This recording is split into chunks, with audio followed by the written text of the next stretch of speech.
Welcome back to Speaking of College of Charleston, the podcast where we share inspiring stories from alumni, faculty, and students who are living incredible lives. I'm your host, Amy Stockwell. Today, we're talking with Lauren Furey, a 2019 graduate whose passion for food and storytelling led her to host her very own cooking show on South Carolina ETV. In this episode, you'll discover the secrets behind Lauren's success, the mentors who guided her along the way, and what really goes on behind the scenes of television production. Whether you're a college student looking for advice or a foodie searching for inspiration, this conversation is for you. Lauren's story shows how passion, persistence, and a little creativity can turn dreams into reality. So, Lauren, thank you for being here. You graduated from the College of Charleston in 2019. How did your experience, we're jumping right into academics, but how did your experience shape your path toward becoming a private chef and, as you are today, a TV host? Well, the academics at the College of Charleston were very helpful because, of course, I learned a lot in the classrooms.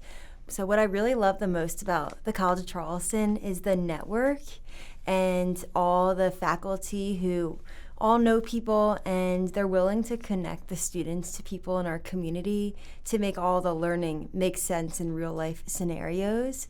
So when I came to College of Charleston, I studied two things. So I got a double major in business and hospitality and tourism management. And I spent a lot of time with the Shotland Scholars, which is a great program. Yes. Yeah. Oh my gosh, I highly recommend the Shotland Scholar program. And did you? I don't want to get too far off track, but did you have to? I forget how it works. Did you have to apply to be a Shotland Scholar? And did that explain that a little bit for people who might be interested? So first, I heard about the program through one of my professors, and I thought it was only for students who wanted to have roles in the corporate world, and I've always been really entrepreneurial. And so before I learned more, I wasn't sure, but I quickly realized that it was an amazing program, being someone entrepreneurial. And it doesn't mean by being in the program you have to join the corporate world. I learned different skills and about leadership, and it's helpful. Which is probably really helpful for current students to hear that, because I bet that assumption still exists of that this program is for business majors or for people who want to go into the corporate world. So it's good to know that it's open to all sorts of majors. Yes, it is. And the interview process was tough. They asked some really hard questions, and they always joke and say, oh, a couple of y'all barely made it, but I like to think that's a joke. It definitely is. Right. Yes. All right. So that from that program, then what came next? And so that was senior year. And so that was one of the last programs that I did at the college. And when I graduated, though, I always loved the College of Charleston because I had to figure out a way to stay involved with them after graduating. Mm-hmm. So I applied for the Innovators Program grants. And the Innovators Program is available to all students, I believe, that are seniors at the College of Charleston. That want to launch their business full time. Very cool. I'll make sure I put more information about that in our show notes. Yes. Yeah. Absolutely. And that's how I then launched my private chef business full time. So yeah, let's dig into that, the private chef. Your culinary style blends coastal Southern and coastal Italian influences. So what drew you to those traditions, and how do they come through in your work? Like, how did you learn to cook as a kid? Is your family Italian? Yes. Talk about that. So shout out to my mom and my grandmom, who I called Nana. I grew up in Philadelphia, and my Nana was always cooking chicken cutlets, meatballs with a lot of sauce. I used to eat. I can hear a little bit of accent. Oh yeah, all the sauce. Yeah. Sauce. And I was always in the kitchen, and both my Nana and my mom are super clean while they cook, so I learned to be the same. And meaning doing the dishes while you cook. Yes. Yeah. And I learned that all those things were important while cooking, setting the table. And so I started working in restaurants when I was 15. Oh, wow. Or maybe 16 Yeah. as an intern in Philadelphia with a chef named Carlo DeMarco at a restaurant called 333 Belrose. Is it still here today? It is, Yeah. yes. Now Carlo's a private chef. Oh, wow. And we talk almost every day, Yeah. 13 years later. That's awesome. And I just love him so much. But I've had a lot of mentors that helped me figure out how to turn my passion of cooking into a career. Mm-hmm. Yeah, that's I would think mentors like that are super important. And speaking of mentors, you apprenticed with a major foodie icon, Natalie Dupree, and then you also worked with Chef Bob Wagoner. So how did their teachings shape the way that you cook and tell stories today? So, oh my gosh, I have been so fortunate with my mentors, and they have been. She's a big deal. For anybody who doesn't know who she was, I mean, she had multiple books, and she was renowned author and chef. Yes, and so Natalie Dupree. We first connected through Les Dames de Scaffier, which is people called LDEI. It's acronyms. Mm-hmm. And so through Les Dames, I received a few scholarships, and one of the dames. And this was after graduation, or this was while you were still in school? While I was still in school. Okay. I received 3 while I was still in school, and one of the dames named Susan Wigley referred me to speak with Natalie, which then turned into Natalie inviting me to a dinner party, which was very, very thoughtful. Mm-hmm. I was a junior at the time, and I've always been a fan of Natalie, and even more so when I moved to Charleston, I learned even more about her. And when I told my mom that I was going to meet her, she got so excited. And so, long story short, Natalie is an amazing woman. She was an amazing woman. She passed in January of this year, 2025. Yeah. And she was 85. Wow. But as her apprentice, I worked with her in her kitchen to develop new recipes. She taught me how to one-on-one. One-on-one. You and she. Yeah. Yes. That's amazing. For a long time. Yeah. And she had so much patience and generosity, and I learned the basic techniques and then how to fix a mistake that you make in a kitchen when you have guests knocking on your door, and how to be adaptable in life. How did you decide, or what made you want to decide to make that switch from being in a restaurant to working more individually with clients?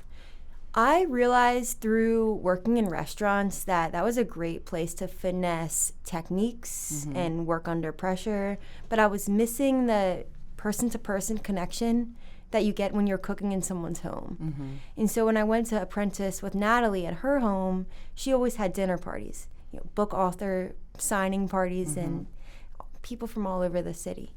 And I realized how special that was, and I wanted to do that in my life. So she really gave me the knowledge and the tools to figure out how to do that. Yeah. Okay. So now, sort of the main reason that we brought you here is to talk about the fact that you are pretty successful at this young age in life. And you have your own TV show, which is huge, which is called Now We're Cookin, on SCETV, which is super exciting. So tell us about that. How did that all fall together? How did that happen? And then tell us a little bit about what that's like to be cooking on TV in front of a camera. So working with SCETV has been my greatest joy, and it has always been a dream of mine. And I'm a big believer that whatever you set your mind to, you might as well go ahead and do it and put your all in. Mm-hmm. And when I was in school at the college, I met SCETV, and one of the women that was a mentor was Kobe from ETV Endowment. Okay. And she said to always stay in touch. And so So really, it was through the Shotland Scholars, Yeah. through the connection that you made there. Yes. That's great. I didn't know that, yeah. Because one of the directors, Bill Finn, is the treasurer for ETV. Ah, okay. And he was kind enough to invite me to a board meeting there. And I made some connections. And I always knew in the back of my head that I would love to work with them. Right. In some extent one day. Yeah. How do you, just stop there for a second, and because some of our listeners are college students, Yeah. you know, and so I would love for you to maybe give a little bit of advice, because that has to be sort of high pressure. I mean, you're at this meeting of the endowment or with SCETV people, and you know that you need to make a good impression, and you know that you're there to make connections, and like that's a lot for a younger person to pull off. And you also, in your head, you had the goal of that you wanted to make a lasting impression with SCETV. So, yeah, did Shotland Scholars help set you up for that kind of event, or are you just a energetic person who can kind of handle that? Absolutely. Shotland Scholars helped me make that connection, and by being in that program, I was in situations that were at first intimidating as a young college student, to be talking to like CEOs of big liquor companies, but once you start doing it, you realize that people are pleased to speak with young, ambitious students, and so it's okay to say hi and introduce yourselves and express interest. And so I learned to always carry handwritten thank you notes. Oh, that's a good tip. Yes, because especially now where nobody writes handwritten anything, I would think even now that would stand out even more. Yes, because I always want to make someone smile, and I always want to make the most out of the opportunities presented to me, because who knows if they will come again. And so going up to that board meeting, I'm like, all right, let's make the most of this. Took my selfie with the big Clifford, the red dog, in there.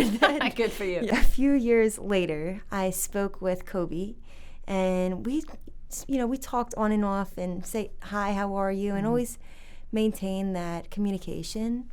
But I finally had an idea of a cooking show. And this had just been, like, I'm fascinated to know how entrepreneurs come up with these ideas. You know, like, this has been something that's you've been mulling over in the back of your mind throughout the day? Like, it has been always a idea that I used to watch cooking shows. I loved how. Did you have some favorites? Yes. Yeah. Like Giada, of course, and Anna Garden and Allison Roman, just to name a few. And I've learned to love Vivian Howard, who's also on PBS. And when I moved down here, I got to meet her and work with her. Oh, wow. That's great. Yeah.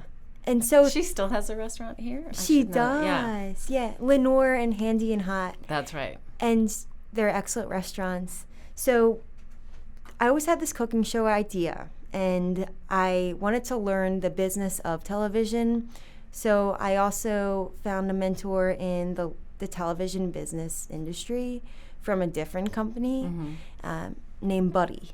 And Buddy taught me about the different types of television shows. So there's over the top, and then there's streaming, cable.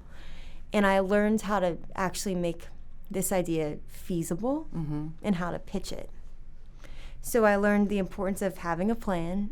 What's the target audience, the channels.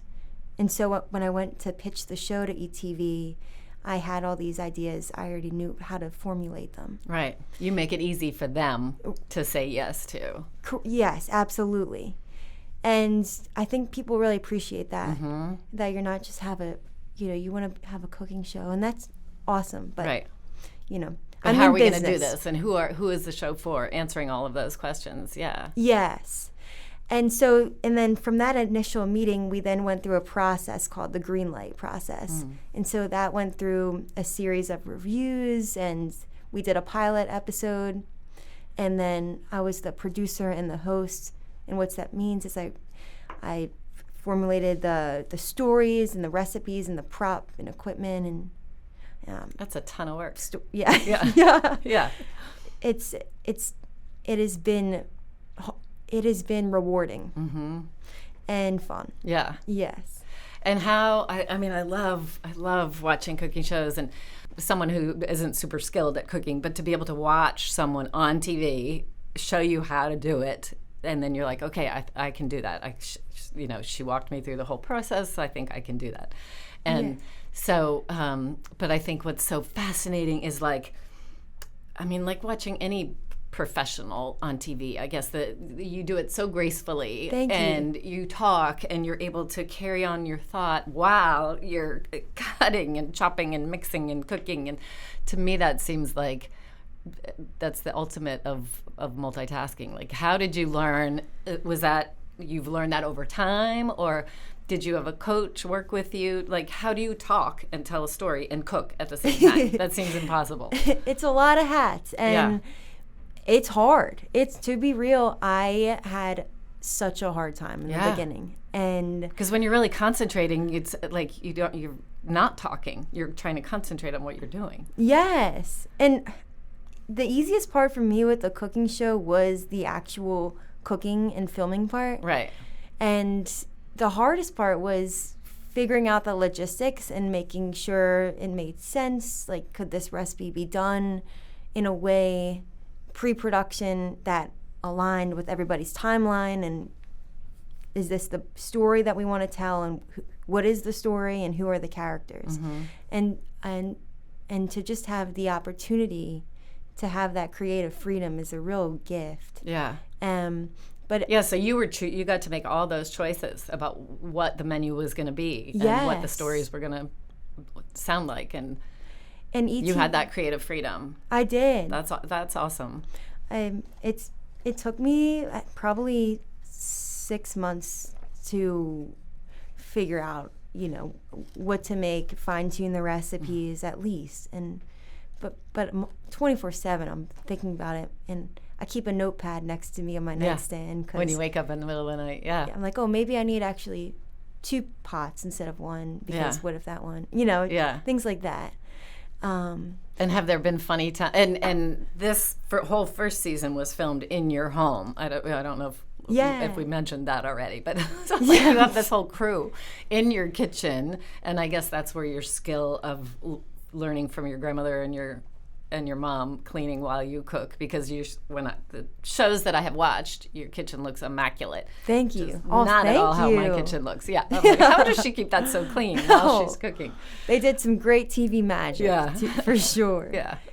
And I worked a lot behind the scenes on a few Food Network shows and National Geographic shows as the culinary producer, and then the culinary producer's assistant. Oh, that's helpful. Yeah. And during college, you've this time to do that. Right. And if there's ever anybody that wants to learn, I'd be glad to teach them. And but I sought out those opportunities because you learn a lot. Yeah. And just ask. I think, you ask people to help, or if you can learn from them. I think it doesn't hurt to just ask. And I mean, you have done that, and it's worked in your favor. Thank you. Yeah. Yeah, so how do you also, I think about, how are you cooking and not looking at the people, like not being distracted by the people behind the camera? Oh, they're funny back there. Yeah. So the crew. Do you have any funny examples of like spilling a pot of water, or hopefully not burning yourself? Or I've got some off camera I could tell you.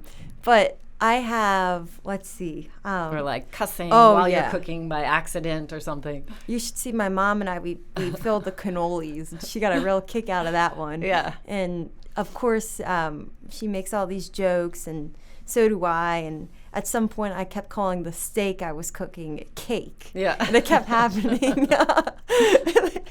It was like 3 times. Yeah. But you just get tired. Right. And you're like, all right, whatever this thing is. Right. Piece of meat. Right. This lemon, orange. Then it's like, all right, time for bed. And do you practice ahead of time? Like, you would cook whatever you decide? Like, give us an example of one dish or something. So of one of your favorites that you've done on the show that people responded to well. And do you cook it ahead of time to make sure everything works and then do it on the show. Yeah, so the focaccia bread. Oh, yum.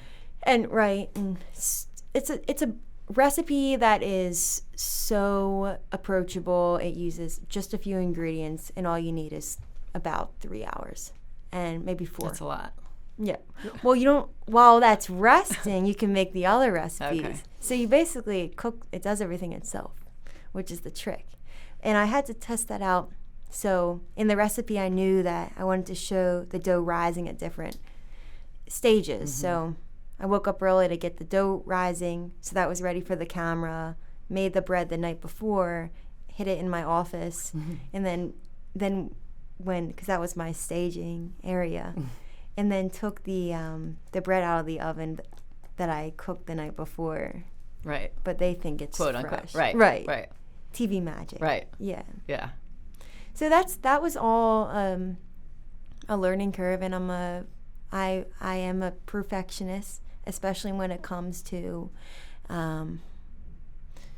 when other people are trusting me to do a really good job. I want to do that, and I need to do that. And so I put a tremendous amount of pressure on myself, because I have to, but it is tiring, but it's worth the hard work. Right. Yeah.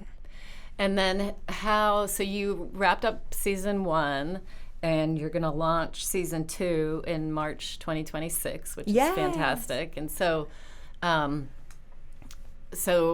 did you get feedback from season 1 that made you want to do things any differently in season 2, or what's changing from season 1 to season 2?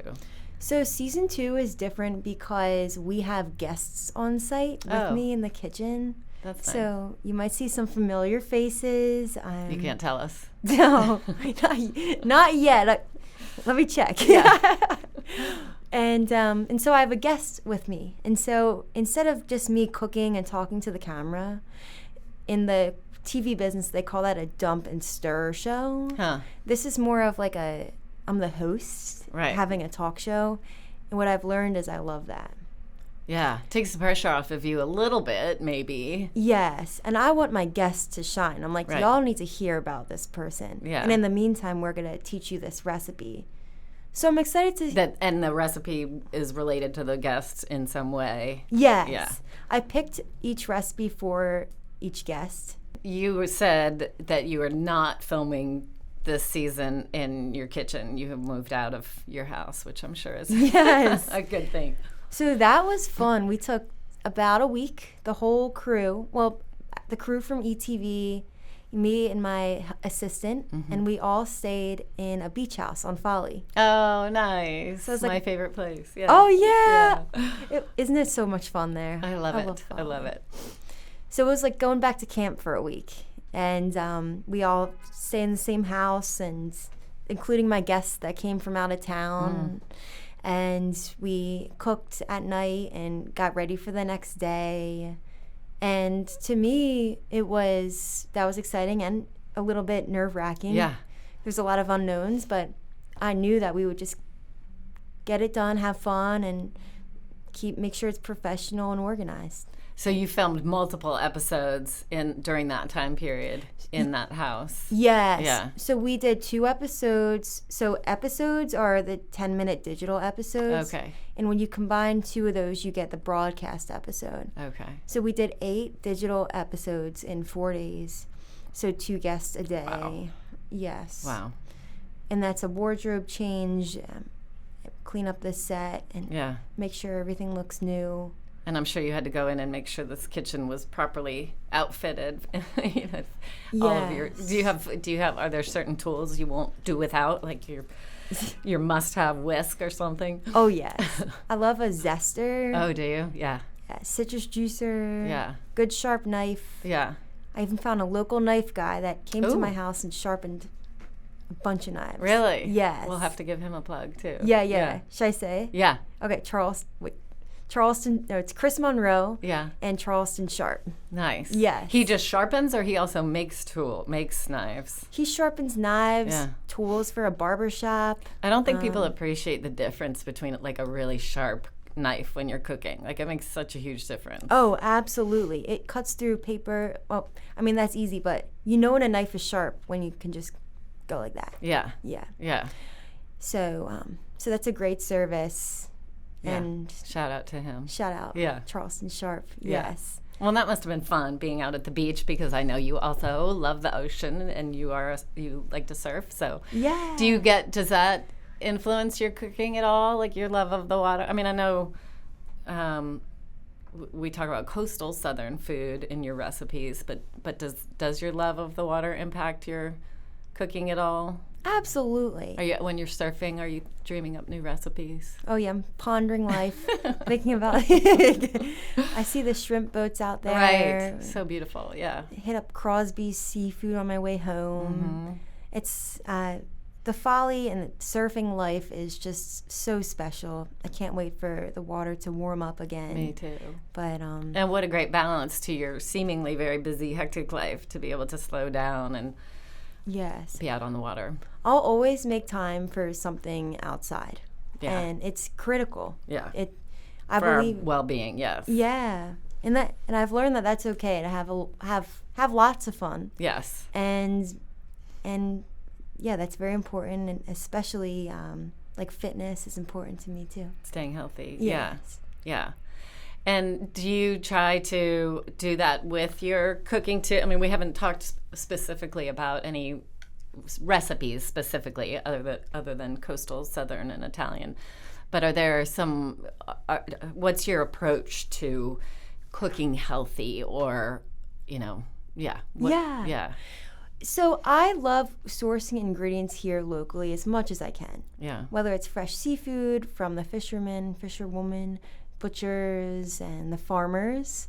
When I first moved here, I went surfing. I met some nice gentlemen in the water that I think he was a chef too. Mm. And he said, all right, if you want to know a list of 10 farmers you got to shop from, I was a freshman in college at this point. He said, come meet me at Chico Feo. Nice. And I'll write you a list of 10 farmers. Oh, I love it. And I kept that piece of paper in my nightstand for years. I love it. And I called every single farmer. And now hopefully they're all still in business. They're still in business. Good. But yeah, by cooking what's around, it's really easy to keep it delicious and nutritious. And sometimes splurge a little bit, that's okay too. Right. But I think citrus, herbs, olive oil, and garlic are kind of my pillars of cooking. Yeah. And butter beans. Yum. I love butter beans. Yeah, so we are here. Next week is Thanksgiving. Yes. And then we have Christmas, and then we have New Year's, and we love to celebrate all holidays here in the South. So do you have a favorite dish, like, for these upcoming holidays? Do you have any tips you can offer to listeners about yummy things that aren't super complicated? Yeah. So I have a lot of tips, and I think that it's important to get as much done ahead of time as you can. Oh, don't say that. I've done nothing. Pour yourself a cocktail, even the night before. You can even set the table, and you can get your salad dressing made, and even just lay everything out so you know where it is. And you can even make that pumpkin pie, apple pie, desserts ahead of time. And you can do so many things. And there's certain recipes that I enjoy making for the holidays. Should I share some? Yes, please. Okay. Yeah. So do you know about an appetizer, crostinis? They're little bread crisps. Yes. So if you just take a baguette, slice it thinly, put it in the oven until it's crispy with a little bit of olive oil and salt. And then you can top it with anything from whipped goat cheese to fresh vegetables. And recently I made homemade ricotta and did that. Yeah. But you can make those ahead of time, a few days even. Really? They'll get real crunchy. Yeah. And warm them back up in the oven. And if you want to soften them a little bit, you can spritz just a little water on them. Huh. And then add whatever toppings. Don't be afraid to use up anything in your fridge that looks past its prime. Yeah. 'Cause there's a way to make it beautiful. Yeah. And not have to throw everything out. Yeah. And it's important to try to get everybody involved and make everybody feel wanted in the kitchen and to give people a task. And if you want to go ahead and write a handwritten timeline of what you need to do to make your dinner, that is most important, I think. That's a great tip. Yeah. Even down to the 30-minute increments. Really? Yes. Yeah. It sounds crazy, but it's necessary. Yeah, for a perfectionist like yourself. Yeah. I might Sometimes make you share with us, and I can screenshot it onto our show notes. Yeah. Oh, yeah. Oh, absolutely. People can see an example from a professional. Yeah. Yes. Yeah. Please excuse my handwriting. That's, I'm just thinking about all of everything that you're doing and how, because you have the TV show, you continue to be a private chef, you continue to give some cooking lessons. Like, how are you managing all of these things, and not, how are you managing it without being overwhelmed? So I only take on certain parties that I really would love to do, and I've learned that I set myself apart by making clear what I specialize in. So I currently can cook for up to 30 people and be able to offer the best culinary experience that I can. So family style, fun, communal, and specialized in Italian and Southern. And I do 100% in people's homes. So they see the whole produce basket, and it's fun to share that the learning opportunity with them too. And so by picking and choosing certain events, I don't operate as a caterer. I'm a private chef, and I cook for many events and not just one family. Yeah. So I've learned to not say yes to everything, though it's tempting. And each client is a very dear client to me, and I want to make sure I'm able to give them my all. So I think that's a great tip for people, is not saying, is not saying yes to everything. Because I do think when you're an entrepreneur and you're making your way in the world, there is that panicky of like, yes, I have to, any job that comes to me, I've got to say yes, yes, yes. But then you can end up spreading yourself too thin. Yes, and it's so true. And it's important to, so I work alone, and I say that, but I work really with the farmers and the fishermen, but when I'm cooking, and I always am hungry to learn. And so what I've learned is to save time for going to the library to pick up a lot of cookbooks and just read memoirs about different chefs. And to me, it's fun and it's relaxing. And spend time with other chefs. I love to help out with other projects, and I'm open to what's to come. Yeah. I've done Good for you. Thank you. Good for you. That's just spending time with other chefs makes me think of back to in the beginning you mentioned meeting Natalie Dupree through the organization, which I'm not going to pronounce it because I will mess it up. But tell me about, is that part of what's sustaining to you as being a part of that community? You say the word, what it is. So Les Dames d'Escoffier. Thank you. Of course. It's a tough one. So Les Dames d'Escoffier, for a background on it, it's a philanthropic organization offering scholarships and mentorships to females in the food, wine, and hospitality industries. And when I was... And so only in Charleston, is it a national thing, or is it just It's international. Oh, wow. So I am currently the vice president of our Charleston chapter of amazing ladies, the Dames. And our group consists of restaurant owners, cookbook authors, food stylists, recipe developers, private chefs, and the list goes on. And we're constantly learning from each other. And being a part of that group means a lot because they've helped me when I was in college with mentorship.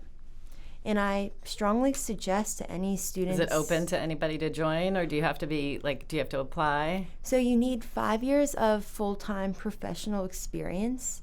And we would love to talk to anybody that's interesting because we really want to grow our chapter in the diversity of women in it. It's different backgrounds, jobs, and experiences.